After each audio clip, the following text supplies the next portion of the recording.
بسم اللہ الرحمن الرحیم۔ صحابہ کرام رضوان اللہ علیہم اجمعین، ان کی رسول اللہ صلی اللہ علیہ وسلم نے ایسی تربیت کی تھی کہ دنیا کے اندر ان کی کوئی بھی دلچسپی، کوئی غرض اور لالچ نہیں تھی۔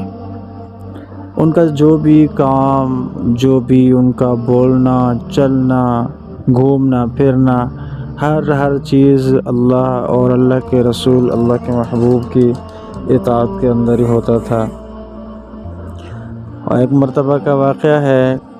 کہ حضرت علی رضی اللہ تعالی عنہ کسی جنگ کے اندر کسی کافر کے اوپر حملہ کیا اور سینے کے اوپر بیٹھ گئے۔ ان قریب تلوار کا وار کر کے اس کو جہنم رسید کرنے والے ہی تھے۔ فوراً اس کافر نے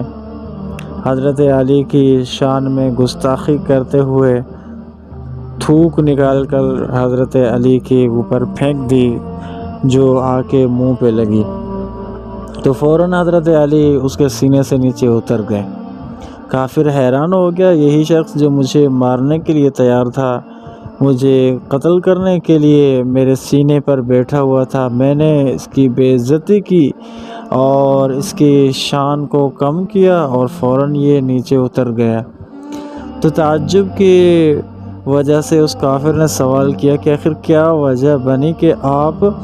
مجھے مارنے لگے تھے؟ میں نے سمجھا مرتے مرتے اس مسلمان کی شان میں گستاخی تو کر دوں، اس کی بے عزتی تو کر دوں، اور میں نے جیسے ہی آپ کے شان میں گستاخی کی تو آپ نیچے اتر گئے۔ تو حضرت علی نے فرمایا کہ ہم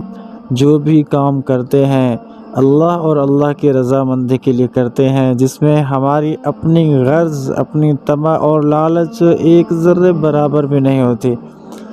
آپ کو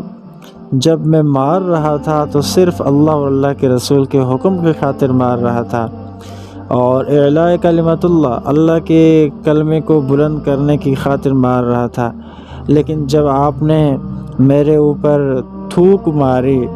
تھوک پھینکی، تو مجھے اپنا ایک غصہ آ گیا تھا۔ اب اگر میں تجھے مارتا تو یہ میں اپنی ہی دل کی، اپنے جذبات کی تسکین کے لیے مارتا۔ مجھے یہ گوارا نہ تھا کہ جو کام اللہ کے رسول کی خاطر کر رہا تھا وہ میں اپنے ہی جذبات کی تسکین کے لیے کر دوں، یہ مجھے گوارا نہیں ہوا، فوراً میں نیچے اتر گیا۔ بس یہ اعلیٰ اخلاق دیکھ کر کہا جاتا ہے کہ وہ کافر مسلمان ہو گیا۔ اور اسی طرح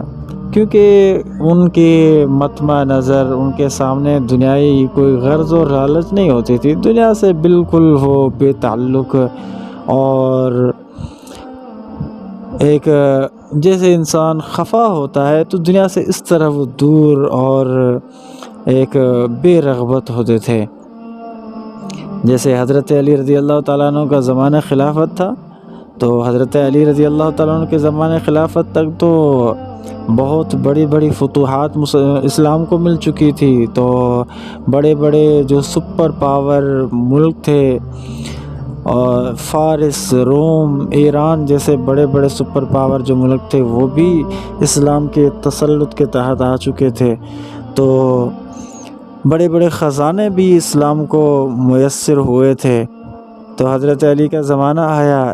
ایک مرتبہ خزانے کے اندر، بیت المال کے اندر داخل ہوئے تو کیا دیکھتے ہیں، ایک طرف سونے کے بڑے انبار لگے پڑے ہیں، دوسری طرف چاندی کے انبار لگے پڑے ہیں، تیسری طرف جو ہے دینار، درہم، اشرفیاں، ہر جگہ پر مال کی فراوانی ہے، بڑے بڑے خزانوں کے انبار ہیں۔ حضرت علی نے جب ان کی طرف دیکھا تو ان سے مخاطب ہو کر فرمایا، یا دنیا غری غیری، یہ دنیا تو اپنی اس چمک دھمک کے ساتھ دوسروں کو جا کر دھوکہ دے، ہم تیری اس چمک دھمک سے دھوکہ کھانے والے نہیں ہیں۔ اور اسی وقت خادمین کو حکم دیا کہ سلطنت کی جو ضروریات ہیں ان کے لیے کچھ بچا کے رکھو، باقی سارے کا سارا خزانہ جو غریب غربا ہیں ان کے اندر تقسیم کر دو۔